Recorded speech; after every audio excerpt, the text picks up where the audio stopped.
All right, breaking news to tell you about 4 additional cases of measles. Visiting from overseas. And that is a live update from the Allegheny County Health Department. And that individual was unvaccinated. At this time, I just want to be as clear as I can, 2 of these individuals have not reportedly been outside of the house while they were infectious. 1 individual is currently at the hospital, and you'll be hearing from Dr. Snyder in a few minutes. And that individual yesterday was apparently at Enterprise Rental, which is at 2260 Babcock Boulevard. They were there between the hours of 2 and 3, which means there may have been a potential exposure between 2 and 5 p.m. yesterday. The family member who is now recovered was part of those 4, was infectious while traveling. The only reported public exposure may have therefore, for this individual, occurred at the Pittsburgh International Airport on Tuesday, April 16, during the hours of 7:30 to 10 a.m. And if a person who is not immune to measles was exposed at the airport, they could get a rash between April 23rd and May 7th. So the time frame for that is closing in fairly quickly. We are urging everyone who is susceptible to measles or who becomes ill with symptoms of measles to contact their primary care provider immediately. But we are also saying, please do not go directly to the office or the urgent care center or the emergency room, as they may expose other individuals. Pregnant women should contact their doctor about their immune status, and healthcare providers who suspect measles should call us at the health department at 412-687-ACHD or 2243 for consultation and to arrange any kind of testing. As I'm sure you all know, measles is highly contagious, and it spreads by coughing, sneezing, or other contact with mucus or saliva of an infected person. The symptoms typically appear 1 to 3 weeks after infection, after exposure, and they include things like rash, high fever, cough, nasal congestion, and red and watery eyes. At this point, I'm going to turn this over to Dr. Snyder to discuss the individual at the hospital, and then we'll hear from Dr. Mertz, who will remind us about the things that we can do to protect ourselves. Thank you.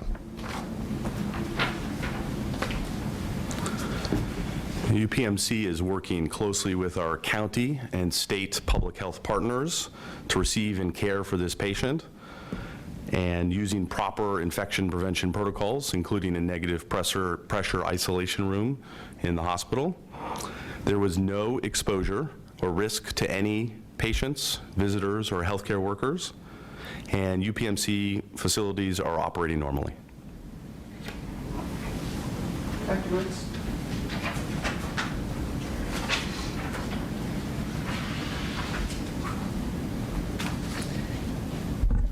The most important thing you can do to prevent measles is to get vaccinated. We recommend that all children get vaccinated at 12 to 15 months and 4 to 6 years. All adults should have at least 1 MMR vaccine. And if you were born before 1957, you're considered immune to measles.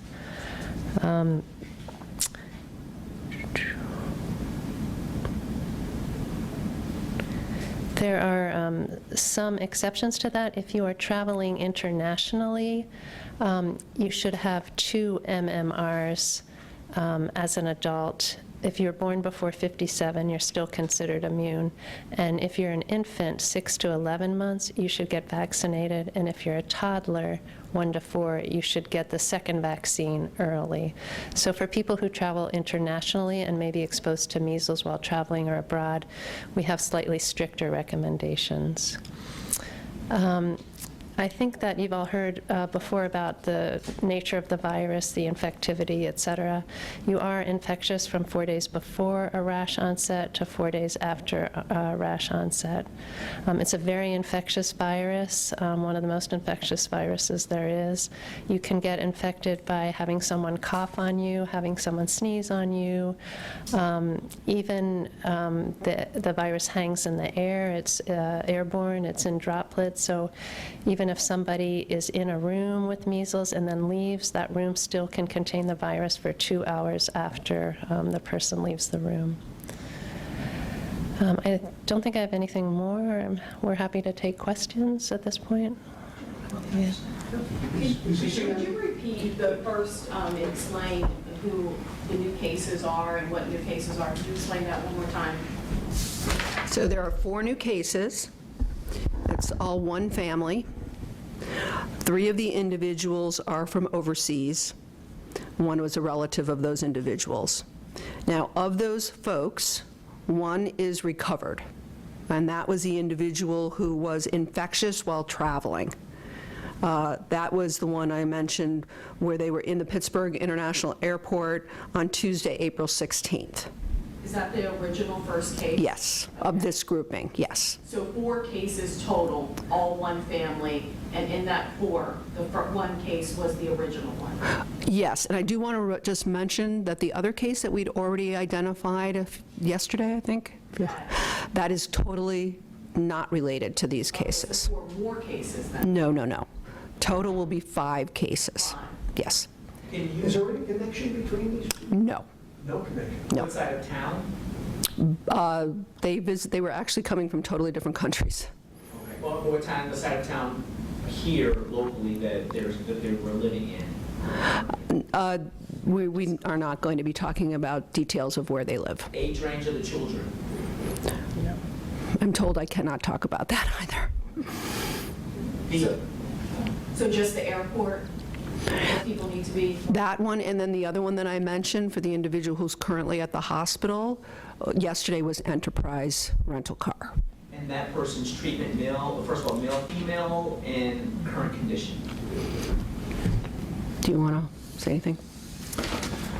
The patient is currently being assessed and is in stable condition.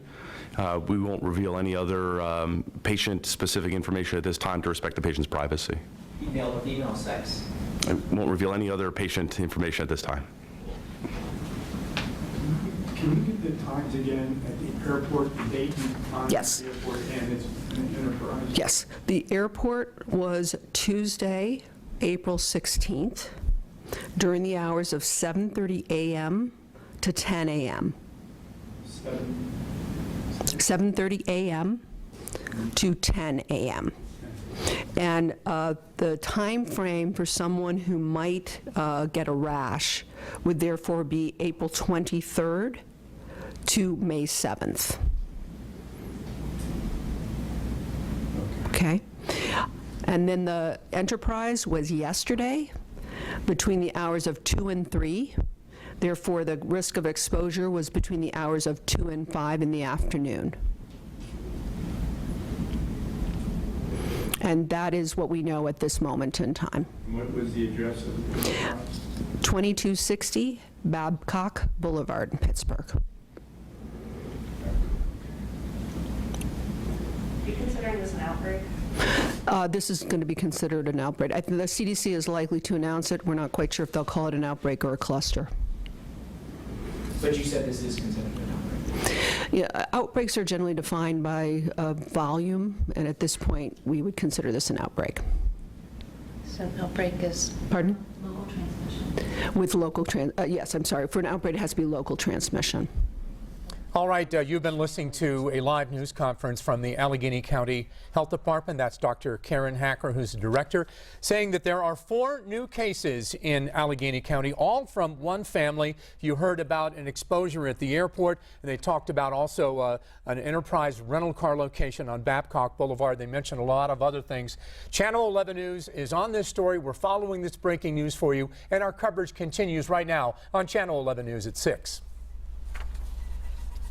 And at 6 right now, you've been watching a live news conference on the measles outbreak growing here in Allegheny County. Yeah, we just heard from the health department. That news conference, in fact, is still going on, but it is really important to get some of the dates and the information. So we now have a total of 5 cases. 4 of them are from one family that we know of. And something very important to point out is that one of those individuals was at the Pittsburgh International Airport on April 16th. That's Tuesday, from 7:30 a.m. to 10 a.m. Again, this was Tuesday on April 16th. That individual was at the airport, Yes. as well as another person was at the Enterprise rental car that's on Babcock Boulevard just yesterday. So that person would have conceivably been contagious, would have been able to pass along that sometime during the hours between 2 p.m. and 5 p.m. And Lisa, we're going to continue our coverage on this. They're not calling it an outbreak or a cluster. They're going to leave that up to the CDC, and they do say get vaccinated for sure. All right.